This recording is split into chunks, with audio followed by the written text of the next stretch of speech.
Welcome to the Aaron Wren Newsletter Audio Edition. For more content and to subscribe, please visit aaronwren.com. That's AARONRENN.com. Newsletter number 68, Beware of the Contagiousness of Divorce. Originally published on September 19th, 2022. One of my principles is to build up, don't just tear down. In that light, I try to make sure that in addition to critiques and big think pieces that provide frameworks and insights to help you understand the world, I want to be providing practical, useful insights to help you live life as well. Today, I want to let you know to beware of divorce contagion. Like many things, such as having children or even committing suicide, divorce appears to have an element of social contagion to it. As Pew wrote about a study on this, quote, McDermott and her colleagues found that study participants were 75% more likely to become divorced if a friend is divorced, and 33% more likely to end their marriage if a friend of a friend is divorced. So divorce is contagious, and you can catch the divorce bug from your friends, and even from a friend of a friend. Approaching the epidemiology of divorce from the perspective of an epidemic may be apt in more ways than one, McDermott and her colleagues wrote in a forthcoming article in the journal Social Forces. The contagion of divorce can spread through a social network like a rumor, affecting friends up to 2 degrees removed. Sociologists call the phenomenon social contagion, the spread of information, attitudes, and behaviors through friends, families, and other social networks. Unquote. What this means for you practically if you are married is that you need to keep an eye on the people in your own social circle, as well as your spouse's social circle, looking for divorces.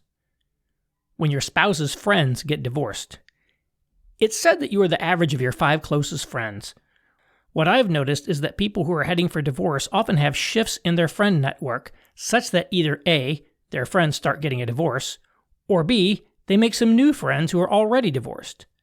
In the latter case, perhaps divorce is not so much a matter of social contagion as it is that a spouse who is unhappy in marriage will gravitate towards people who are divorced and will validate those feelings.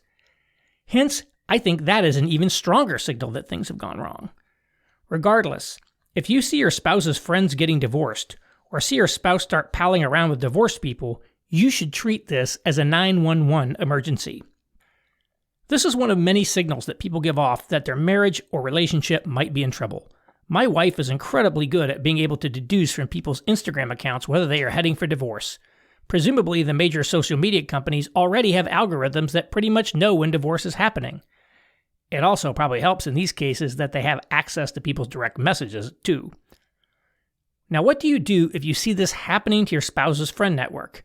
That's a good question I can't begin to answer, but you should definitely treat it as a potentially serious problem. One suggestion I once gave someone in this scenario was to make sure his wife stayed engaged with her friends who were still long-term happily married. Potentially, making sure you are ramping up your socializing with other married couples would be helpful as well. Mind your own friend network. I tell you to keep your eye out for an increase in the divorces in your spouse's friend network, but also don't forget to be sure to keep a close eye on your own network as well.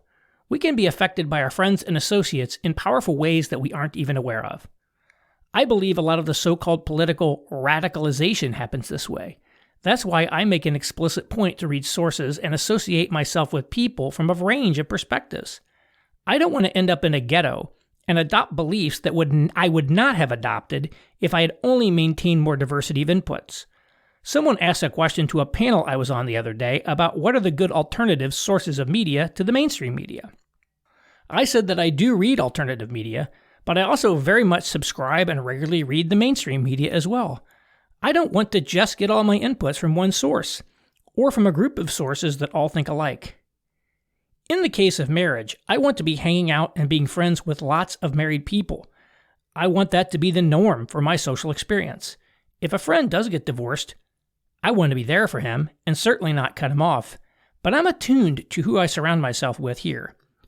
Unfortunately, in today's world, we can't just rely on the social structures, laws, and conventions of yesteryear to keep us on track. In my grandparents' generation, when lifelong marriage was the norm and divorce uncommon, and sometimes even scandalous, you didn't necessarily need to do much to stay on the straight and narrow.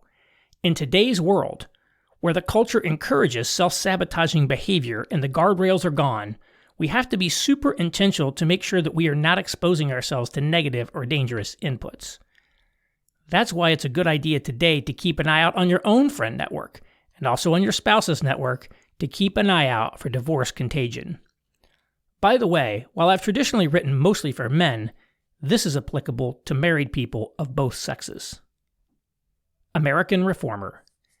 I know many of you read Rod Dreher's American Conservative blog. He also has a Substack site which is very different in content.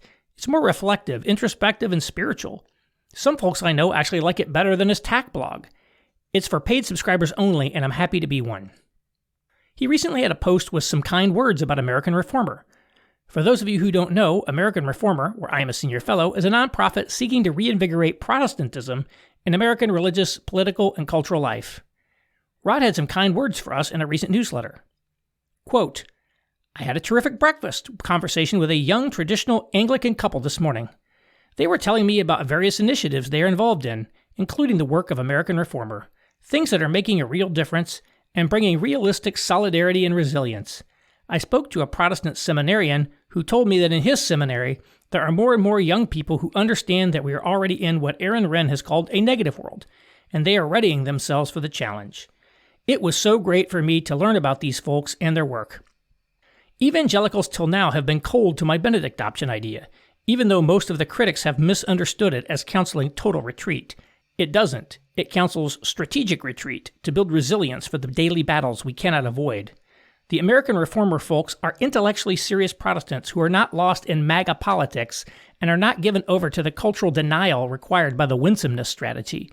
All gratitude to Yoram Hazony, the NatCon guru, for recognizing that it's time to bring these Protestants into the NatCon fold. I will be paying a lot more attention to American Reformer and its work and spreading their best practices. Talking to the young couple this morning, I told them that I believe it's going to be their generation, they are either young millennials or Gen Z, that makes the difference, not mine. I'm Generation X, and I find that most people my age still can't quite grasp the seriousness of what has happened and what is happening. These young Christians are serious about their faith and idealistic in the best way." Unquote. Thanks, Rod. Please check out American Reformer at americanreformer.org. We have a journal, run a fellowship program for younger folks like the husband of that Anglican couple, and much more we are working on. So it is exciting times. A final word. You may have noticed that this issue is a bit shorter than some others. I'm going to be busy working on a book project for the next 2 to 3 months, and will likely feature some of these shorter, but still very important topics that have been on my list for a very long time, but which I have not yet put into the newsletter. Coda. On a summer excursion to Murray Bay in Quebec, Learned Hand met a young woman who, he thought, might rescue him from his unsatisfactory bachelorhood. The problem was that Frances Fink, the girl in question, had been educated at Bryn Mawr. The college had been founded, in 1885, as a WASP experiment in extending the advantages of liberal education to young women who would otherwise have been condemned to finishing school, and it was a good deal more academically rigorous than Harvard or Yale at the time. Its president, Martha Carey Thomas, part visionary, part ogress, was determined that nothing should stand in the way of her girls' realization. Among the obstacles she had in mind were husbands. "Our failures only marry," she said. Michael Knox Barron, from his book, Wasps.